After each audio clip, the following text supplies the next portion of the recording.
Open debate now. I'm going to ask you a question, and then it's up to you to respond. It's in a crisis situation that you can measure the judgment and transparency of a leader.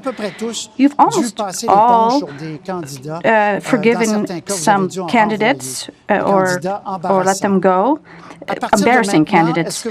So from now on, can you tell us that there'll be zero tolerance for any candidate or MP who would make any racist comments? Mr. Blanchet. First, I understand why this question is asked tonight.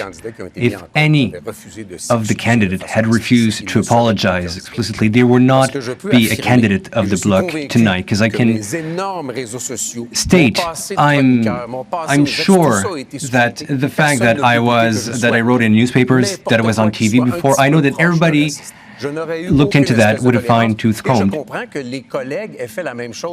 And I understand that it's the same for my colleagues on stage tonight.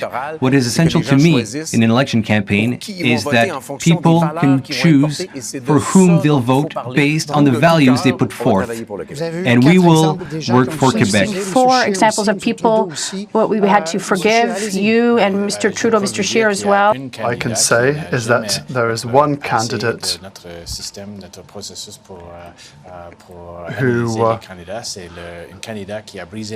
did not meet our policy.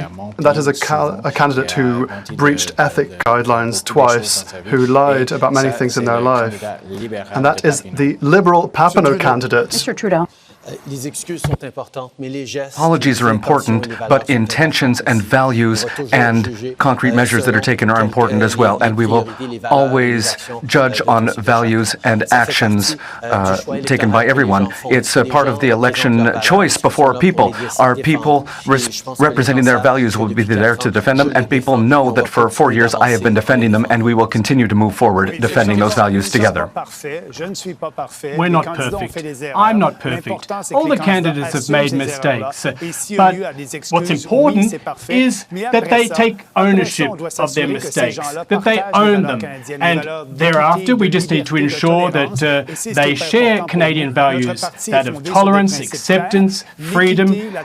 Our party has been founded on personal responsibility, freedom.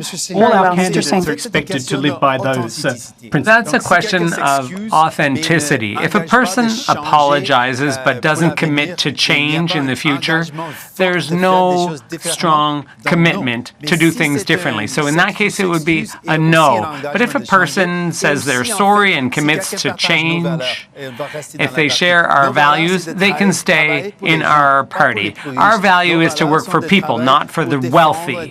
Our value is to defend human rights. We want to advance social justice and fight the climate crisis. We can do this together, and that's exactly the type of candidates and team we have and we need. I think that we have a problem in our democracy. I have a number of people who've asked me, why would someone run for a party in an election in our democracy? Because there are always things that are embarrassing. But to me, it's an issue of the level of their comments. We have zero tolerance for racism, anti-Semitism, sexism. We have zero tolerance. That's clear.